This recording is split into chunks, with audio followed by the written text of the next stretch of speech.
আজ রবিবার 20শে বৈশাখ 2025 সালের 4ঠা মে, মকর রাশি, মকর লগ্ন, ক্যাপ্রিকন সাইনের জাতক জাতিকাদের দিনটি কিন্তু মিশ্র প্রকৃতির অতিবাহিত হবে।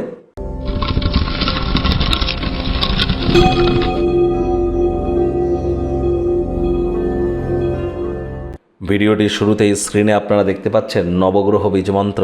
পারলে 9টি গ্রহকেই শান্ত রাখবার জন্য এই নবগ্রহ বীজমন্ত্র প্রতিদিন 108 বার করে জপ করুন। একবার মুখস্থ হয়ে গেলে মাত্র 10 থেকে 15 মিনিট লাগে। এটি মনুষ্য জাতির সৃষ্টি নয়, স্বয়ং ব্রহ্মদেবের সৃষ্টি, যা কখনো অনর্থ হতে পারে না। ভুলভাল উচ্চারণ করলেও কোনো নেগেটিভ ইম্প্যাক্ট পড়ে না।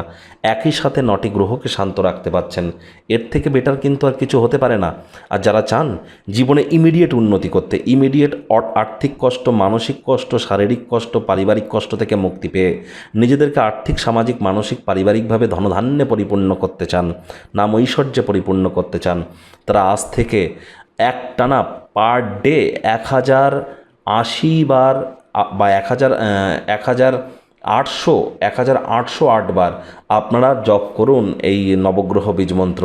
যতক্ষণ না 1,80,800 বার জপ করতে পারছেন ততক্ষণ করুন। পারলে 2 মাসে কমপ্লিট করে ফেলুন। পার ডে প্রয়োজনে 3 ঘন্টা করে টাইম দিন।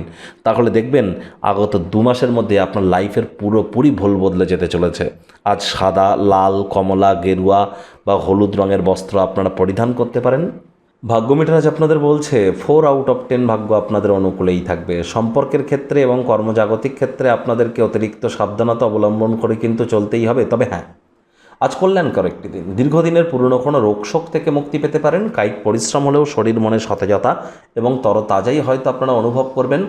আজ বন্ধুবান্ধবদের সাথে পার্টিতে যেতে পারেন, সেখানে প্রচুর অর্থ ব্যয় করতে পারেন। তৎসত্ত্বেও আর্থিক দিকটি কিন্তু সবলই থাকবে, আয় ইনকামও বাড়বে। নতুন উদ্যোগ পরিকল্পনার পাশাপাশি নতুন নির্মাণ কার্যের শুরুয়াত করা যেতেই পারে। খালি সময়ের আনন্দকে উপভোগ করবার জন্য মানুষজনদের থেকে দূরে সরে গিয়ে নিজের পছন্দসই ক্রিয়াকলাপ করে কাটাতে পারেন। এর ফলস্বরূপ আপনাদের মধ্যে ইতিবাচক পরিবর্তনও আসবে। রাজনীতিবিদ যারা আছেন, জনসংযোগ বৃদ্ধি করুন। কঠোর কায়িক পরিশ্রমের কোনো বিকল্পই কিন্তু নেই। শিক্ষার্থী বিদ্যার্থীদের পড়াশোনায় মনোযোগ আরও বৃদ্ধি করতে হবে। উচ্চশিক্ষার জন্য যারা বিদেশ যাত্রার কথা ভাবছিলেন, ভাগ্যদেবী কিন্তু আজ আপনাদের পক্ষে নেই। সন্তান সন্ততি থেকে থাকলে তাদের দিকে কঠোর সজাগ দৃষ্টি বজায় রাখুন। হাউস ওয়াইফ যারা আছেন, দিনের শুরুটা তাড়াতাড়ি করুন।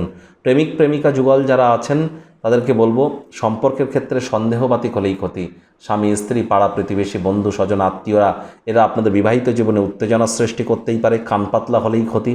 তৃতীয় কোনো ব্যক্তিকে সম্পর্কের মধ্যে ভুলেও যেন প্রবেশ করতে দেবেন না। সন্তান সন্ততি থেকে থাকলে সজাগ দৃষ্টি বজায় রাখুন। অসৎ সঙ্গে চলে যেতে পারে। চোখে চোখ রেখে খুব ইজিলি মিথ্যে কথা বলে দিতে পারে। নেশা ভাঙের প্রতি আকৃষ্ট হতে পারে। তাদের শরীর স্বাস্থ্যের অবনতি হতে পারে। পরিবার পরিজন, আত্মীয় স্বজন কাউকেই এমন কোনো কথা দেবেন না যা আপনি রাখতে পারবেন না। পরিবারের প্রতি সকল দায়িত্বগুলিকে সঠিক সময়ের মধ্যে সুনিপুণভাবে পালন করুন। ডমিনেটিং নেচারের হলেই কিন্তু ক্ষতি। শত্রুপক্ষ, বিরোধী পক্ষ আজ কিন্তু খুব একটি শক্তিশালী থাকছে না। সুতরাং এ বিষয়ে অতিরিক্ত টেনশন গ্রহণ করবার কোনো প্রয়োজনীয়তাই কিন্তু নেই।